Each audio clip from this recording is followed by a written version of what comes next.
So Mitch, let me ask you, why did you choose Vicor? What was it that enticed you? I'll never forget the first day I met you, Bobby. It was when I was an assistant superintendent at another golf course, and you and Travis stopped in. Actually, I first started to hear about it from Travis and then Brian using it. So I was kind of in the loop as to what it was and the mentality behind it and things of that nature.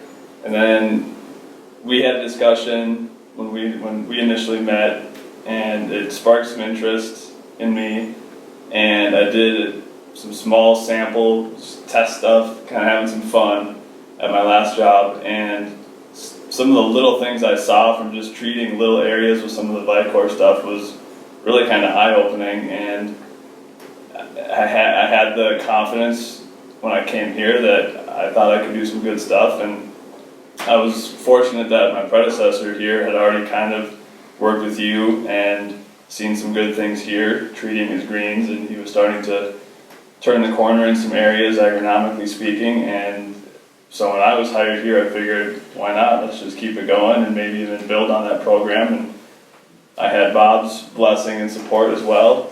He had already kind of worked with the products, and we said, okay, in year one, we're just going to put our Par 3 course on a Vicor only program, bi-weekly sprays, and we saw some pretty amazing results. And we just decided we're going to go with it wall to wall this year on all of our greens, and it's been pretty neat what we're seeing.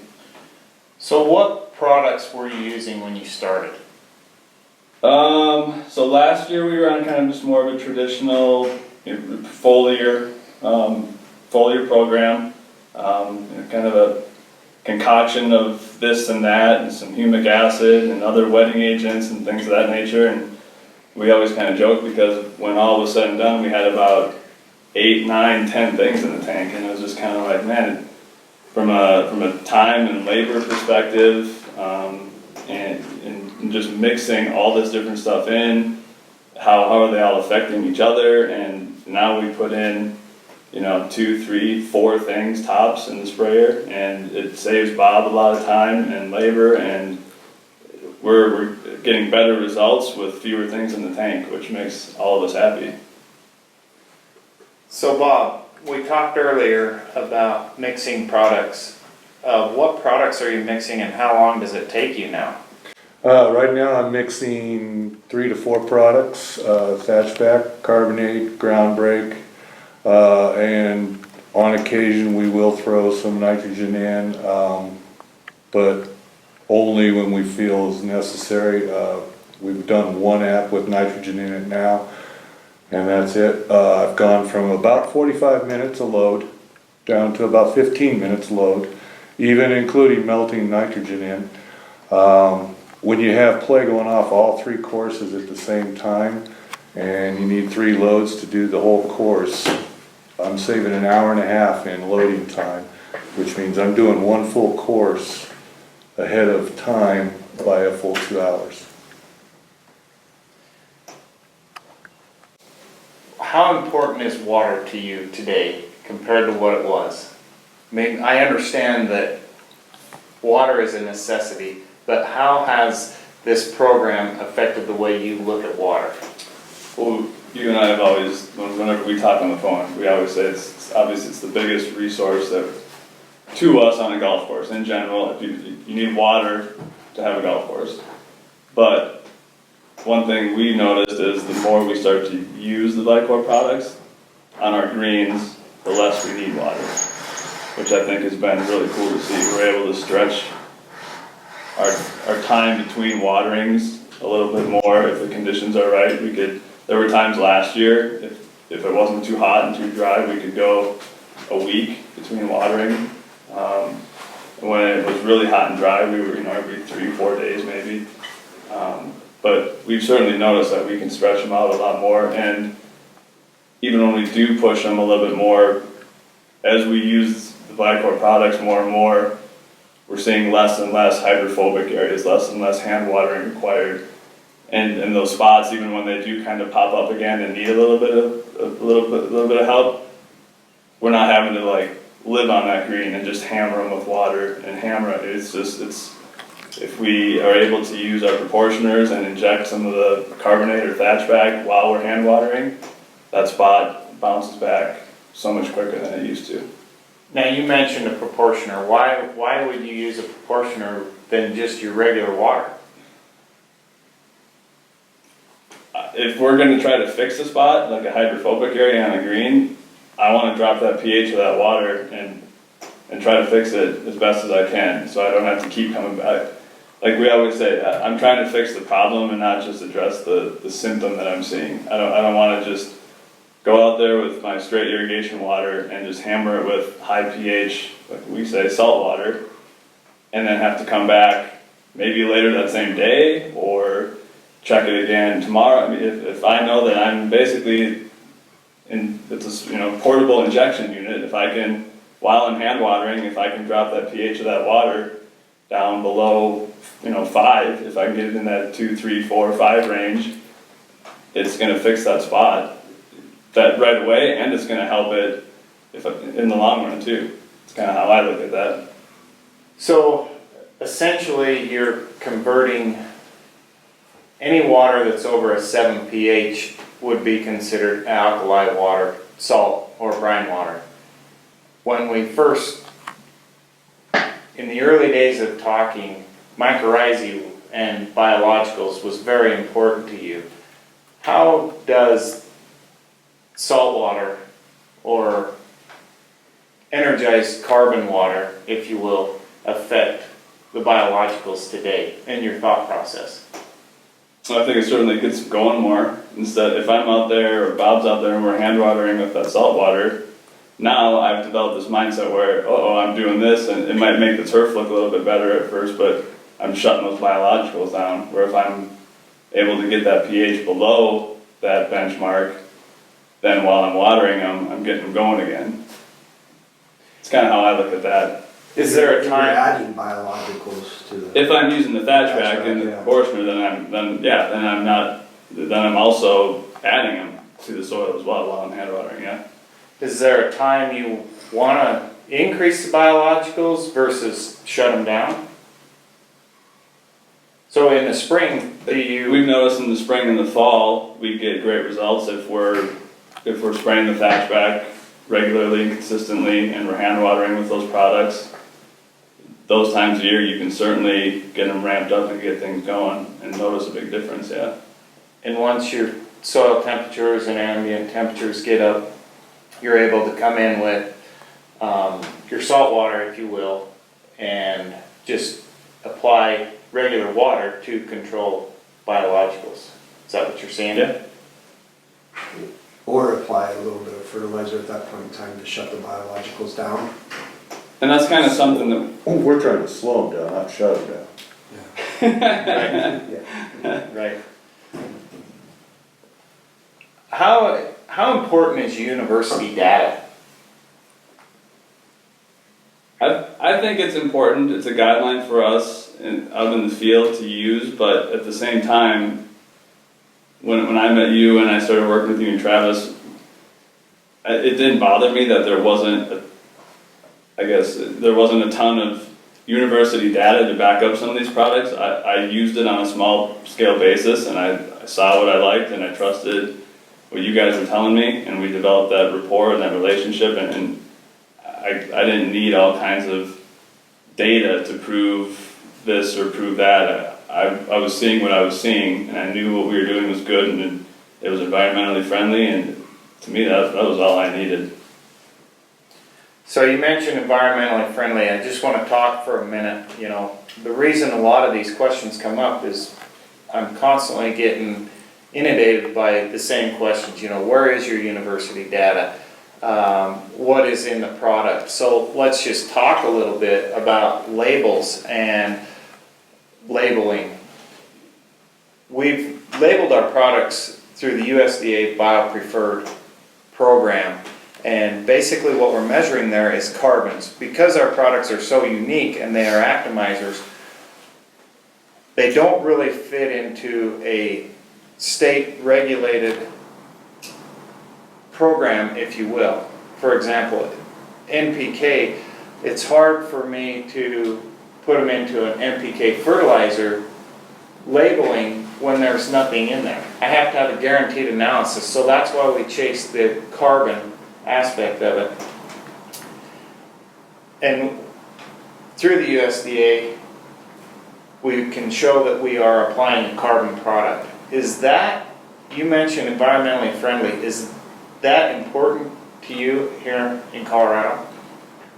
Yeah, it's extremely important in my eyes. I would, when we go out and we spray greens, if people see the sprayer out there, or if they see the blue dye that we use to track, the indicator dye, some people get worried and they want to know what you're spraying. And we can, since we started to use this stuff, we can say, hey, this is really safe stuff. It's, it's safe for us to handle and use. It's safe for you to be around. It's safe, that's extremely important to me. Today, especially in today's world, perception is everything. And if people around the golf course here are comfortable seeing our sprayer out there doing what we need to do, that helps us out a lot, and it makes them feel safer to be out on the golf course as well. Even though a lot of what we use in the industry is safe, it's that perception. But if you can communicate with them and educate with them, the golfers, the staff, whatever, if you can get them to realize what it is you're spraying and how safe it is, that goes a long way. So we were talking about safety of these products.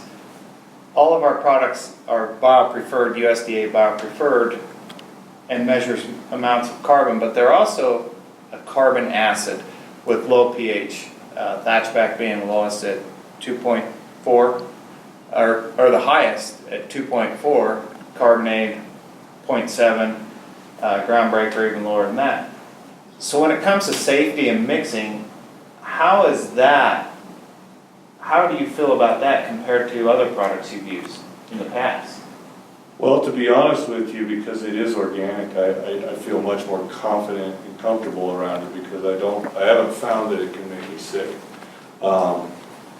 There's no real burning. I clearly protect my eyes and the stuff that really needs to be protected. But from what I can tell, I can't really do any harm to myself by ingesting it or having it come through my skin or any of the other methods of entering into your body. I do protect my eyes at all costs, but that's natural with anything. I always do that. So the confidence with the Vicor product is extremely high, because I just feel as though I can't really hurt myself or anybody around. So the carbonate has a pH of 0.7. Sulfuric acid in straight form is 1.5. And yet, you're telling me that you put carbonate on your skin at a 0.7? Yes, sir. And it didn't burn? No, sir. There was a slight tingle, like if you mentioned with a citrus fruit or what have you in an open wound, but that's it. I think I've seen a couple spots on some denim that maybe over time the acid has opened up a little small hole here and there, but otherwise I have not seen any adverse reactions at all on my skin or anything else other than the denim. Even my clothes, like the sweats and the cloth that I wear, have not produced anything. So you don't feel it's necessary to get into your PPE, as far as a nitrile suit and mask and earmuffs and all that? I believe a face mask, and if you really are worried about your clothing, I'd wear a smock.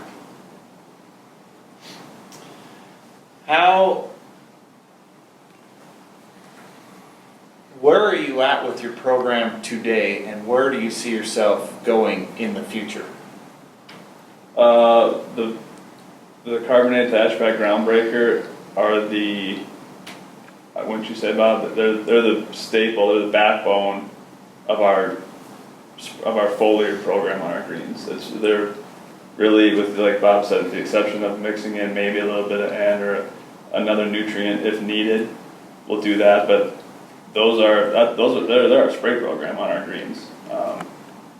We do spray them, we spray the products on tees and fairways, wherever we can, whenever we can as well. And ultimately, my goal is to be injecting in a perfect world, and if I can pull this off, I want to inject. We have 2 pump houses. One runs the front 9 irrigation, one runs the back 9, and from what we've seen with the carbonate, and we're starting to learn more about the groundbreaker through our spray program. If I can inject a combination of those or one of those, I would love to see every time the irrigation runs, we're getting that pH to where we need it to be and get that rain-like effect instead of just dumping salt water on the course in the rough and the outer lying areas every night. I think if we could inject it, this place would really be glowing. Because we've seen what it can do on our greens, and if we can do that on a larger scale, I think it'd be pretty neat. So that's kind of my end goal or my big vision. It's kind of, we're proving to people, hey, look what it can do on our greens. And then there's going to be discussions about, okay, look what it's doing, look how it's helping our water. It's very well known around the property here that our irrigation water is pretty poor quality. And people are noticing what it's doing for the greens from a health standpoint, from a playability standpoint, and all that. And once we can really get people to see that, which we are, then we can go to them and say, hey, just imagine what we could do if we were injecting this more. So let's get the elephant out of the closet. Cost. Everybody wants to know cost. Let me ask a question to you. Do you pay for your water? We don't pay for water, no, we have wells, and we get some river runoff as well, so we don't pay for water.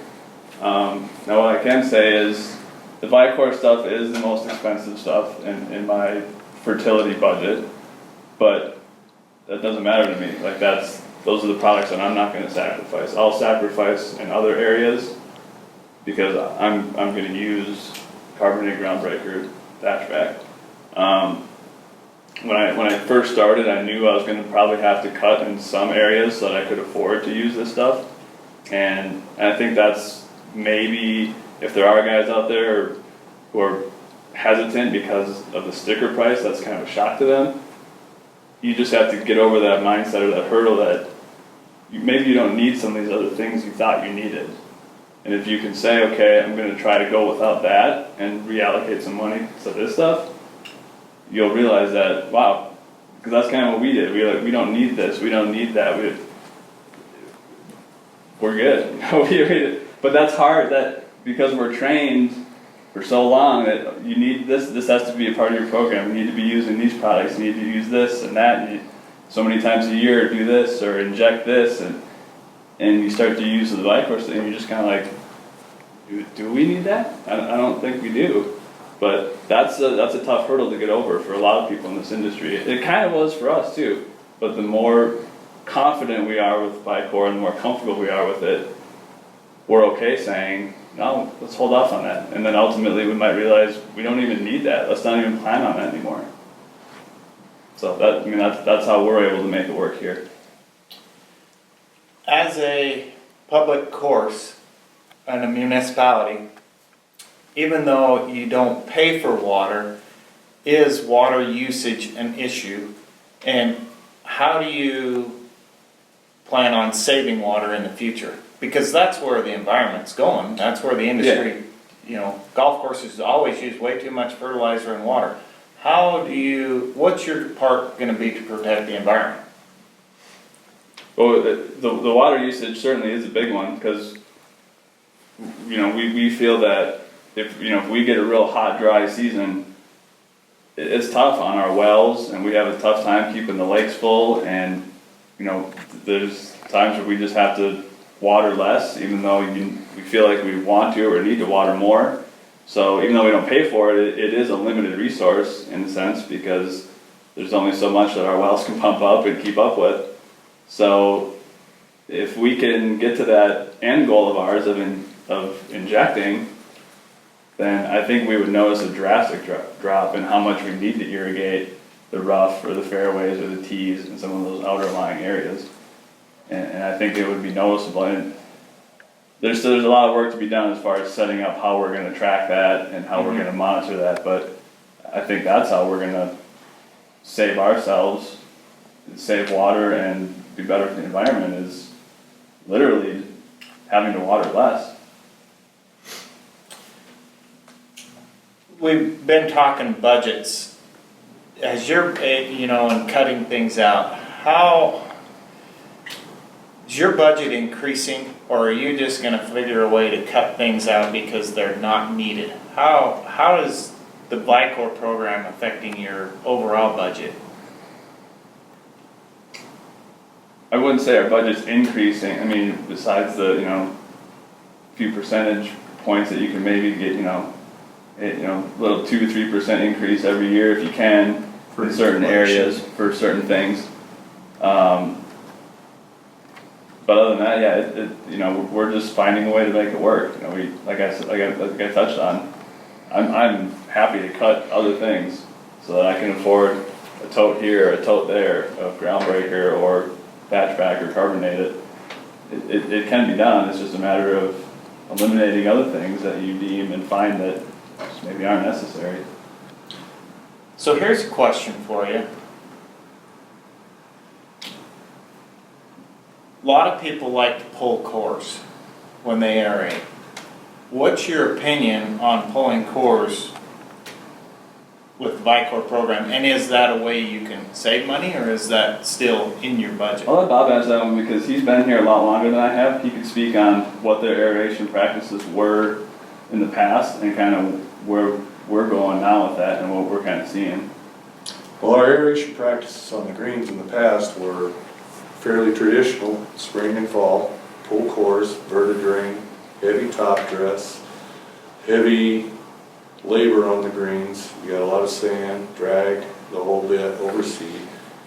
With the Vicor products, I am very quickly becoming of the opinion that you don't ever have to pull a core on a green again.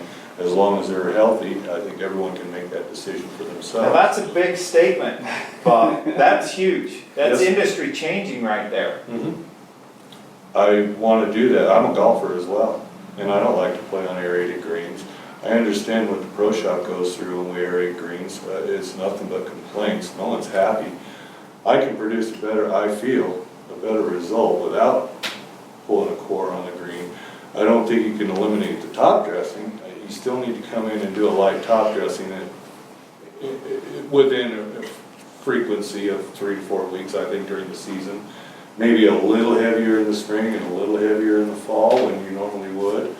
But otherwise, with the Vicor product, you don't need to do that. You're adding the oxygen in with the product. You don't need to open the ground up to get the oxygen in there.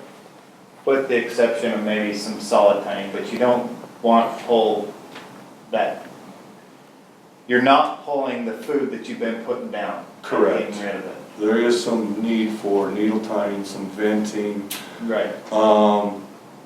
I'm starting to wonder if I can't use ground break to substitute even some of that, because you're getting the oxygen in there without disrupting the surface. But it is right now still necessary, especially based on the agronomic conditions that sit in our soil with black layer and other things like that. My whole mindset, Bobby, has gone from the traditional, like what you're taught of, gotta go in and pull a core, help that water move down, help alleviate compaction, all those other things, to now I look at some of the roots we've grown on some of our greens with the Vicor products, and I look at it and I say, how devastating would that be to go in and rip all that hard work and all that beneficial stuff out of the ground, and then just dump those piles in a pile over in the native. You could utilize it maybe somewhere on the course to backfill some stuff, but I would rather have that stuff in the ground, in my green, than go in and rip it all out and just bury that green in sand again. There's still always going to be, at certain times, a need for core aeration on certain greens. There's always going to be that need, but we've gotten to a point here where we feel like that's just not needed. We're doing such good stuff below the ground, we don't want to go in and just rip it out. So that would be a place where you're saving money and swapping dollars. Oh, absolutely. We So- saved so much money in labor this spring, because we did the Air 2 G2 method. And this fall, we'll probably just do a verti drain and a needle tine like we did last fall. But yeah, for the foreseeable future, we don't have any plans of core aerating anymore, unless it's absolutely required, maybe in a certain part of a green, if we have a certain issue, but overall, what we're seeing and the roots we're pushing down on the ground and the benefits of this program, I just don't want to go in and rip it all out. Which is number one, you're not shutting the course down, so you still have revenue coming in. And number two, it's not costing you for those labor charges and different things like that. Machinery as well. Never fails when you go out and you core aerate. That core harvester's always you're gonna have an issue with that, or something's gonna, there's always hiccups with that. And this year when we did the Air 2 G2, I mean, that was a one-man operation as opposed to having to take half our crew and dedicate them all day to that operation. Bob, I want to ask you, how many years have you been in the business? Been in the business since 1992. Are you having more fun today than you were then because of the Vicor products? I mean, you were telling me earlier how you were able to use your boss as a guinea pig, if you will, and go out and test these products. Can you tell me a little bit more about some of the things you're doing to give yourself confidence? Yeah, I am actually enjoying myself a whole lot more. As you get older, things can stagnate, and you do need to do some slight changes, no matter whether it's in your personal life or professional life. And certainly in the agricultural business with everything, this has just really been enlightening, because all the traditional stuff that I had pounded on me from school and throughout my career, I'm able to use that experience and say, I'm moving away from this because I'm gaining confidence in this other product and this other method of doing things. And I'm doing that, yes, at the expense sort of some other people, but I'm doing it under their supervision as well, and I'm seeing the results, and they are seeing the results as well. So as the results come in, that's the confidence.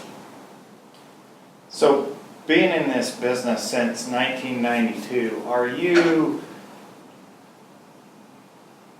pushing the envelope? Do you feel like we've even begun to, the Vicor onion has several layers. Do you feel like we've hit the potential, or do you think we've merely scratched the surface with what we can do and where we can go?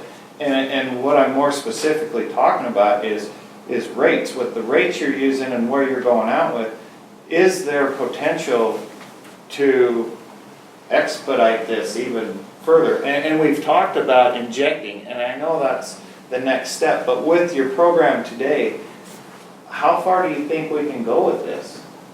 I think right now the future's unlimited. I always like to say I want to find the point of diminishing results with any product and any method or what have you, and so far there are no diminishing results. Every time we step forward and we push the envelope, we see a benefit, whether there may be a bruise from the method.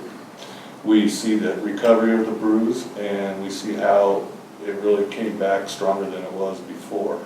So we have not found yet where the Vicor products are causing a reduction in performance of the turf.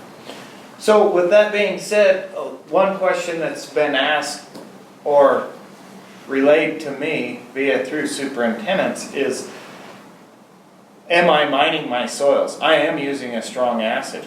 Am I mining my soils?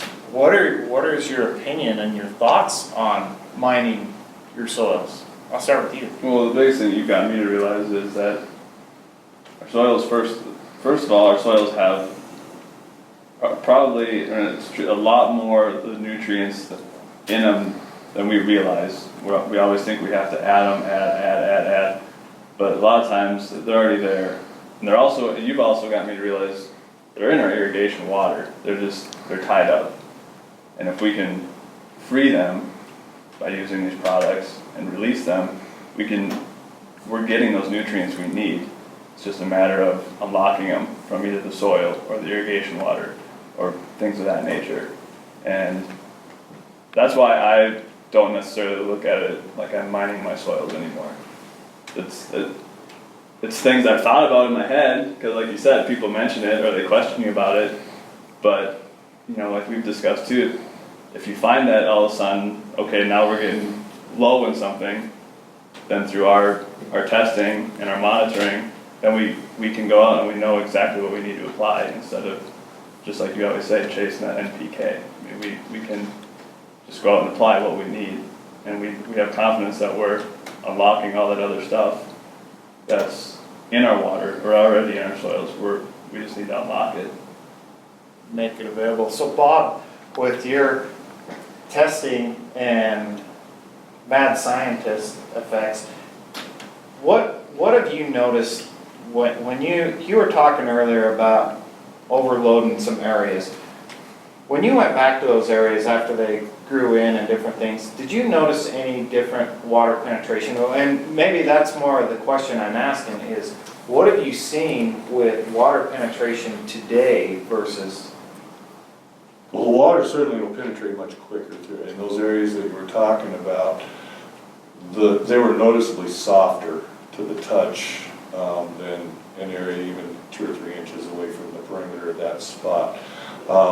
They weren't so soft that you could, if you walked on them or whatever, that you made an indentation, but you could tell the difference in the firmness of the soil. The firmness of the soil is going to be what rejects or allows in the water. The tighter the soil is, the more it's going to reject water. The looser the soil is, the more it's going to allow it to flow in. I see more of a flow in those areas that I dinged up a little bit. The roots grew back as fast as possible. I was surprised at how quick the roots would grow back. And they do grow longer, even though it was a little thinned out from my experiment. Nonetheless, I didn't kill anything. It all came back. It just sort of went into a dormancy for a second. Didn't like the immediate punch to the face, but it reacted and it came back stronger. I have a question. Regarding roots, you've been here a couple seasons, but you've been here since the 90s. 01. What have you seen with roots with respect to the 9-hole greens that's been on the program for essentially going into your second season? And then The root growth is exponential with the Bicor products. We've always struggled with a black layer problem on all 3 courses, the front 9, the back 9, and the par 3. The back 9 being an older course, there's more organic matter in it, it's not quite as acute, or it hasn't been, but the front 9 and the par 3 has been. The roots would stop right there, and the black layer is maybe 2 inches down.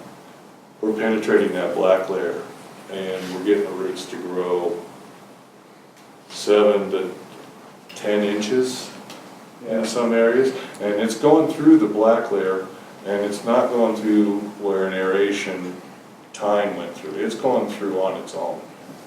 So it's mining its way through the black layer, and so the roots are growing exponentially. Beforehand, they hit that black layer and they just curled, and they stopped. unless it was an aerification hole or something like that. Yeah, for right after spring, by the time you got to mid to late June, no, it was a complete rejection, and you were doing a lot of hand watering because you were just trying to keep the top 2 inches wet. That was the only place where the roots were. If you cut a cup, you would have a plug maybe 2 inches long from the middle of June through the end of July, first part of August, until things cooled down. Thank you. What's the response you're getting from the people that are playing or your upper management? It's been nothing but positive, and there's been some education on our part with some of our staff members, trying to keep, without bogging them down in the stuff that we get geeked out by and that we enjoy talking about. Some of that either goes over their head or they kind of, they gloss over it. They're not as interested in the scientific aspect as we are, but you kind of generally educate them on kind of what we're trying to do. They're intrigued by it, and then the golfers, what we're able to achieve from a golfer's perspective by what we're doing, being able to push water down better so you have a drier surface, the water's down where you need it to be, down the soil. We're able to go lower heights of cut, push the greens a little more than we used to, and we've been getting a ton of compliments from golfers this year, and we're happy too, because we're able to provide a smoother, firmer, more consistent putting surface with less hand watering needed. It's been fun this year, and we got to stay on it, no doubt. But it's been pretty neat it's been fun to hear the compliments about the putting surfaces and what we're able to achieve by using the products.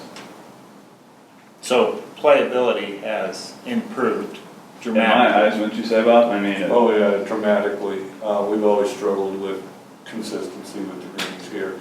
We're as consistent, smooth, and fast where the players want it as we've ever been since I've been here. and the neat thing was we were able to get there right away in the spring too. It wasn't like a gradual thing. We started mowing greens at 110 this year, right out of the gate, and that was in March. And so from the mowing standpoint, from the moisture standpoint, getting the water down where we need it, and holding on to it once we got it down there, just all that stuff. I mean, it was noticeable and it was there first thing in the spring. It's not like we don't just feel like we're getting there now. It's been that way all spring. So people who've been playing out here have been able to enjoy those benefits from the time golf season started. So it must have been the weather. You must have had a dry, hot winter Yeah. to get you to that point. Yeah. No, that's not the case. Yeah. No, but we did notice, we noticed that we were able to get the soil temps that we needed to be at to start getting good growth, and we were there in March. We were there by mid-March, April 1, with doing nothing more than going out and spraying greens with carbonate. And then once we got into spring a little bit more, and then we started incorporating more of the thatch back. But yeah, that's all we did. Bob got on the sprayer, and first thing early spring went out and started spraying carbonate and started feeding those biologicals that we had started to put in there last year. And man, things got going, and it was like, okay, it's golf season already. Here we go. And we kept them going all winter. We made an application in late December of carbonate as well, because it was dry and warm. Mhm. So we've Yeah, done. we even went out and we sprayed fairways with just water and carbonate, and I thought that helped too. That made a big difference. Do you guys have questions for me? We could, how our phone conversations always go. We're on the phone for hours upon hours. Man, there's so many I could think of.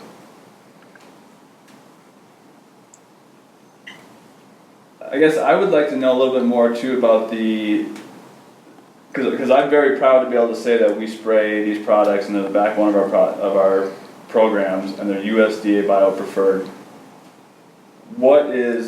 I guess I kind of have a general background knowledge of what that entails, but maybe not. Is there anything you could kind of talk about? Like what's the process for you guys that you go through to get that certification? So the federal government has a program, and it is on the USDA website, and we send our products to a lab. I can't remember the lab, but they do testing on it, and it's on the website, and you can pull up the USDA bio-preferred website. The Vicor website also has it on there. There's links where you can get to that explains exactly what's going on to get to that point, and the carbons that they're measuring for that point. I mean, Bob stocked organics, but what it specifically is entailing is the type of carbon that's in it and how it's absorbed back into the atmosphere at a certain point in time. So for example, as it was relayed to me, a leaf would be 100% radiocarbon, which is the type of carbon that we're chasing. It can be absorbed back into the earth and the environment. And that's what we're after, is something that can be absorbed back in, that's non-toxic, and it discusses that on the website. You know, there's actually literature on there that talks about the types of carbons that we're using.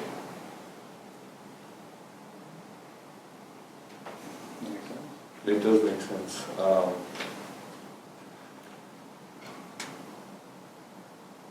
How is the warmer temperatures, biologicals as they grow exponentially during those warmer temperatures, soften up the soil to the point where you do start to see human impact on the soils, so you need to back them down? What is the driving force behind that? Is it the carbonate that's in there? Is it chemistry that's already in the soil before we even started applying? Is there a specific time of year, and specifically are we talking more when temperatures get up and in this area mid to end June and into July? Yes. So what happens at that point in time is you've been feeding biologicals because the temperatures have been cold, and we're trying to get the biologicals going because, as we all know, in order to grow roots you have to have biologicals, so they work symbiotically so they can absorb the nutrients that are in the soil, thus the root can absorb them. And if we're not shutting those down and we're letting those biologicals grow, and we have a food source there in the form of organic matter and carbons, and these biologicals are taken off, at some point in time they're going to grow so much that we have to shut them down.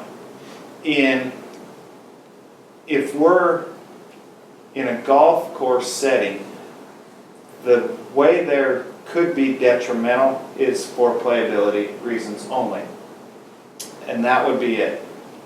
Is it easy to shut them down? Can we use our regular water that's over a 7 pH or a commercial fertility? Absolutely. How long does it take? Generally 1 day. But it takes us 3 months to get to that point to control biologicals to get us through the hot times. If we understand that biologicals eat sugars and drink water, and if those biologicals in the past have been stealing from the plant, we can understand why we had shortened roots, especially in the middle of summer, because that was the biological food. We had, because of our cultural practices of pulling plugs and getting rid of these carbons, we never had a food source there for the bacteria. So now we're able to feed the biologicals, aerobic specifically, and we need to shut them down at some point in time. Now, everybody's a little bit different. You might not see it for a couple of years. Somebody else might see it a little sooner, and that's where, when it comes to rates on products, that it's so hard for us, because what you're specifically trying to achieve with your budget, age of turf, different things, we have to design a program that's right for you. And we see this throughout, from start to finish of your golf season. And you know, you mentioned making an application in December. Well, if you're open year-round or have the ability to bring play in to generated income, we need to address that. Your winter program also. So, if that answers your question. What does freezing do to the biologicals, i.e. in thatchback and what have you? Can they be left outside through the wintertime, freeze, and still be applied? They go into a dormant state. They're just slowed. No different than the biologicals that are in your soil. They're still there, they're just dormant and slowed. Let's talk a little bit more about biologicals. because you showed me that today. There's been a lot of talk about bugs in a jug. If we're trying to increase biologicals by the use of thatchback, have you seen evidence that shows biological growth in a tote? Absolutely. In my tote right now, there are various growths of biologicals on the surface of it. I haven't agitated it recently. I would assume that's probably why they formed right on the top. But they're growing, and they're growing quite vigorously, mostly because I guess I haven't agitated in there. I left the top off, so there's a lot of extra oxygen getting into the tote that normally wouldn't get into the tote. So with conversation with you, I'm assuming that also exacerbated the situation in there. Right. I want to talk one more quick thing. Disease pressure. I was just going to bring that up too, because I was going to ask you a question. So you've gotten me to realize that through the use of some of these products, we're establishing a natural defense mechanism against certain pathogens or whatever, disease pressure in general. And you got me to actually have the confidence last year on the greens that were on the Vicor program all last year. Our snow mold fungicide application, we actually put down at a fraction of the label rate, and we had no disease on those greens. We didn't have a real, well, I shouldn't say we didn't have a real snowy winter. We did after the first of the year, January, February, and March, we were actually pretty snowy, and we had no visible signs of any snow mold or anything like that on those greens. And those greens were on the Vicor program all last year. So the way I look at that is we were building up that natural defense mechanism. Now, my question to you would be, and I can see so many people asking you this, if you are on this program and over time you build up that mechanism, is it possible to go away from fungicides? I mean, it's so easy to rely on them and say, that they're there, you put it down and it's just like, okay, we're safe. But can these products actually replace certain fungicides? I mean, that would be something that if we actually start to cut back, way back on how much we're putting down in the winter, going into snow mold time, people are going to start asking us that. And I don't really know how to answer that question yet. You've seen the results. You applied a fraction, so I think you've kind of answered your own question there. Yeah?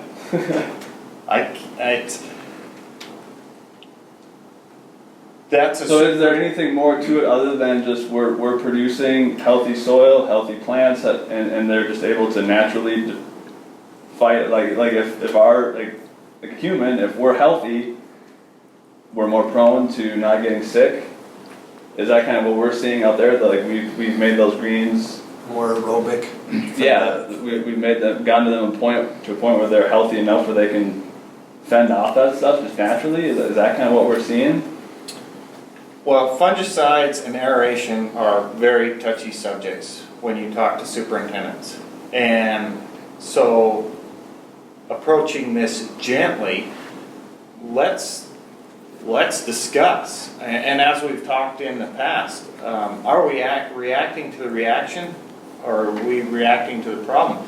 If you start fixing the problem, do you have the reactions you've normally had? And let's talk thatch. Let's talk about thatch, because if we can fix the thatch issue, did we solve all of our other issues? I mean, what grows thatch? How do we grow thatch? How does that happen? I mean, because whether you seed it in, if you start with a seed, you don't have thatch to start with. And if you have sod brought in, that layer is minimal. I mean, even if we say it's a 1-inch layer, how do we go from 1 inch to 3? How do we get to that point? How do we grow thatch? What are we doing? What's the process that we're doing to grow thatch? Are we shutting the biologicals down and allowing those degrading processes, we're stopping those So if we increase the aerobic bacteria that break the thatch down, and we create an environment that is loaded with carbon and nutrients that are available, can we now feed those bacteria in an aerobic form? If we can do that, did you eliminate the anaerobics? If you have created a healthy environment like you talked with your body, did you eliminate the anaerobic bacteria? And just, that's why aerobic bacteria need carbon to feed on. And if we're feeding that carbon and making that carbon available, the other thing is the oxygen. If we have oxygen in our products,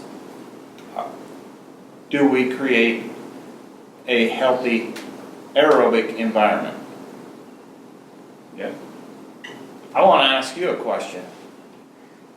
A lot of people talk about carbon and say, we don't need carbon, there's plenty enough in the air.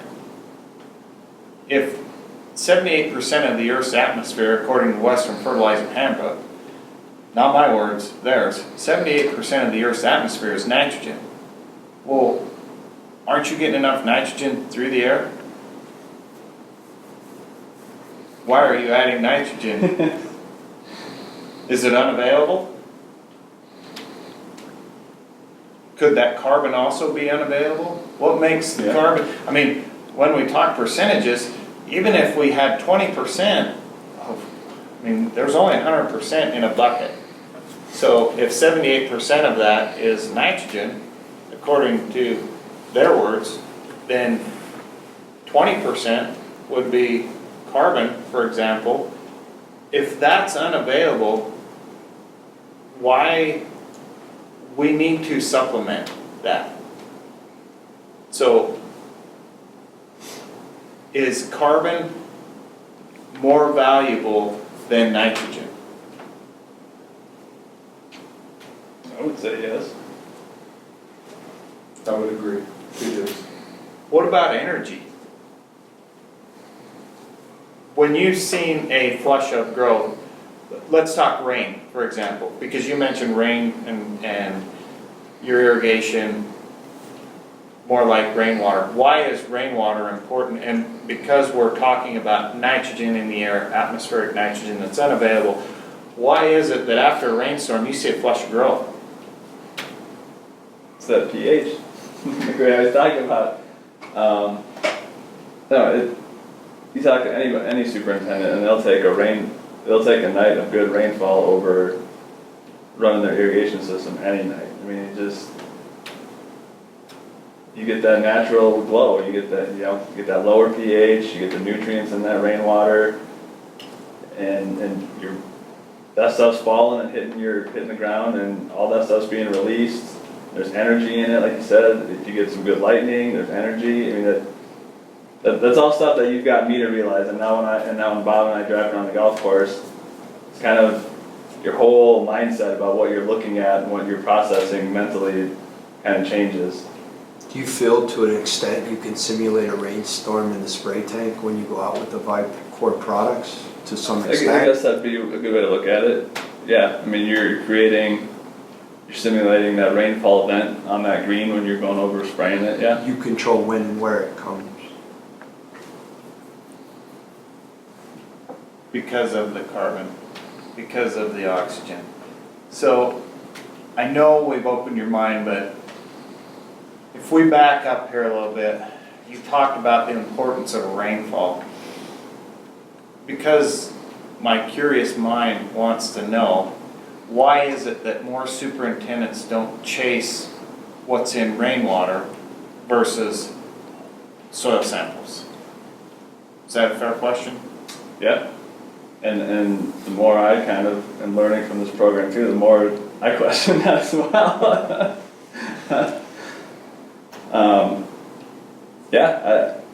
I've heard you've said it to me probably hundreds of times now. Fix your water and you fix a lot of your problems. And that's just something that has stuck with me. And we're not there here. We're not at that point yet. Like I said, we're not injecting it. We're not. We still have some areas out there where we struggle, but where we're really focusing at, like where we started on our greens, and we're sure noticing some stuff, and other people are now too. So if we set, I know you're not there, but if you were to sit down today and say, okay, when we get this done, we'll be there. Do you think you'll ever get No. there? Because the minute we get to where we want to be, then we're going to want to go here, and then go here, and then go here. So how do we not forget the past? How do we not forget where we came from? And is that important? Yeah, I think so, because it's easy to revert back to, if you're struggling at fixing something, well, just do this, because in the past, that's what we did, and we know it works, but I think we're kind of doing that on some level now too. It's like, instead of saying, well, let's do this, because, you know, we know this works, well, let's be a little more patient and see if we can fix it this way, with some of this stuff, or this approach. And I think it's important not to just revert back to old, maybe sometimes bad habits or old ways of thinking. You know, just take some patience and some gumption, and just having faith in what you're seeing and what you're learning. I think that's kind of what Bob and I are going through right now. And it makes you more prone to say, okay, hold off on that. Don't go back and just, you know, just keep going with what with the plan and what we think is the new, better way to do this, for us anyway. You know, keep fighting that good fight, and I think it pays off in the end, ultimately. So if somebody asked you, if somebody was on the fence, Mitch, about the Vicor program, and they came to you and was talking to you, what would you say to them that, you know, how would you introduce that to them? You know, I'm a new guy, I don't know. How would you come to me, and what would you suggest?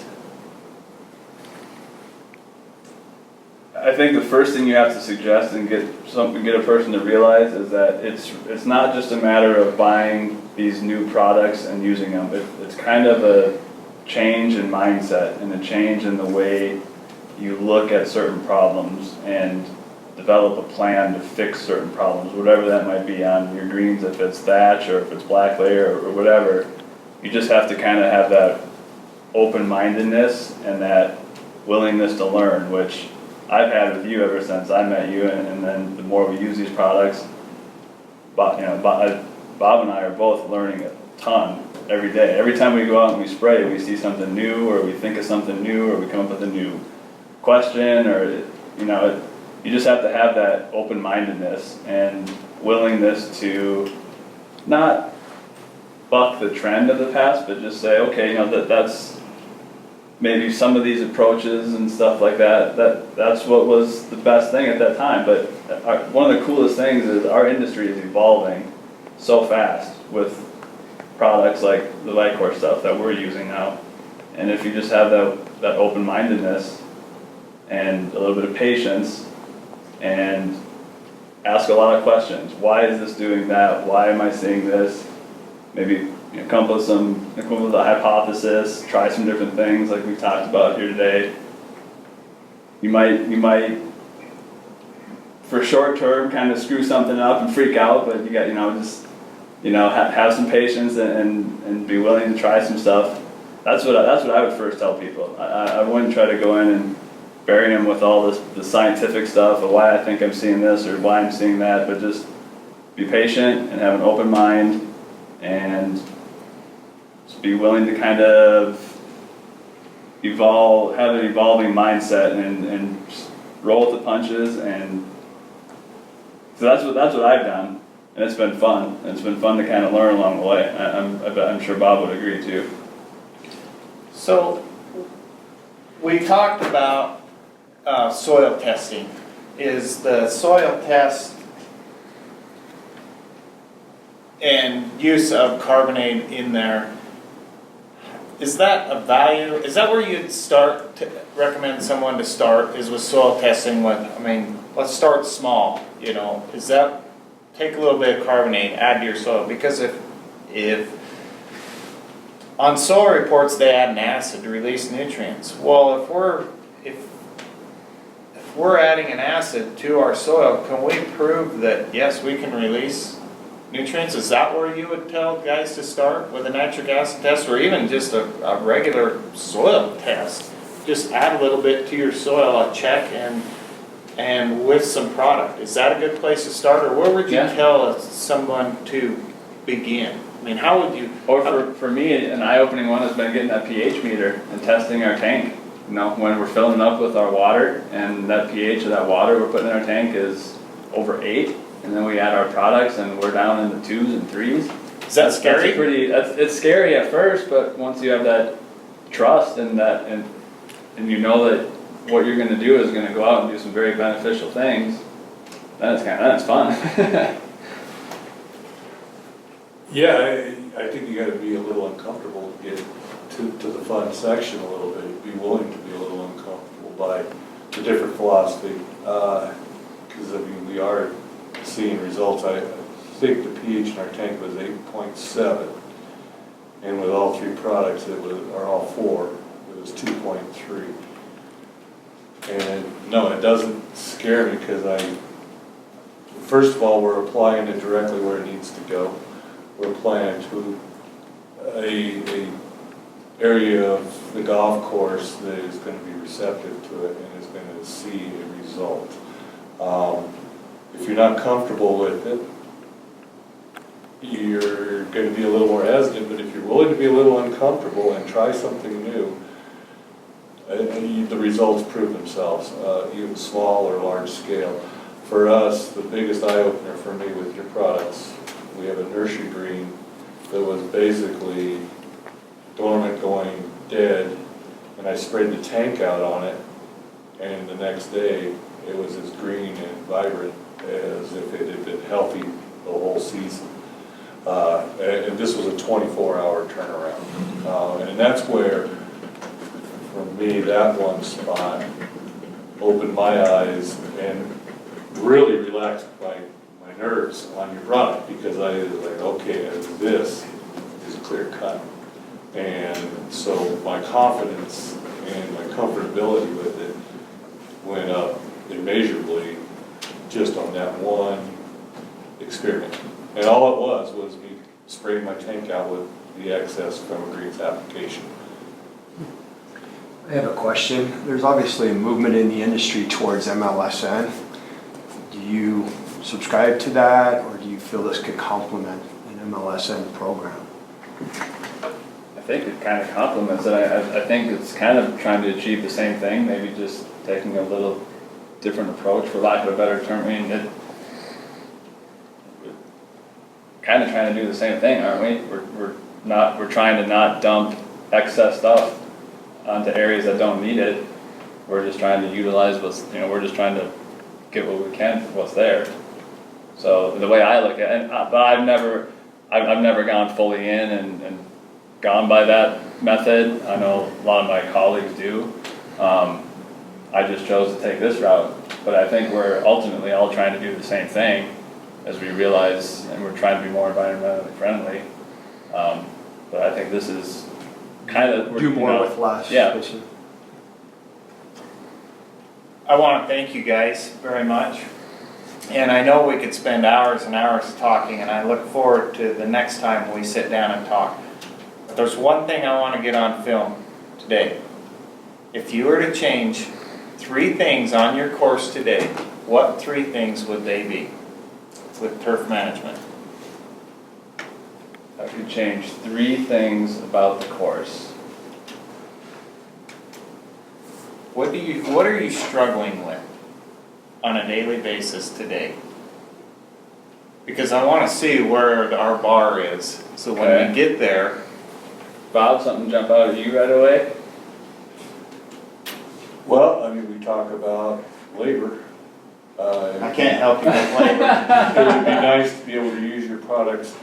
I think you pick a priority list. I think greens, I'm not comfortable with not mowing them every day, but if you can get to a point where your fairways and tees are not growing so fast that you need to mow them 4, 3, 5 times a week to maintain the consistency, not have the clippings all over the place, and let the ball on the fairway sit up the way you want it, and only have to mow them 2 or 3 times a week, that's 2 or 3 times that big piece of equipment isn't going out.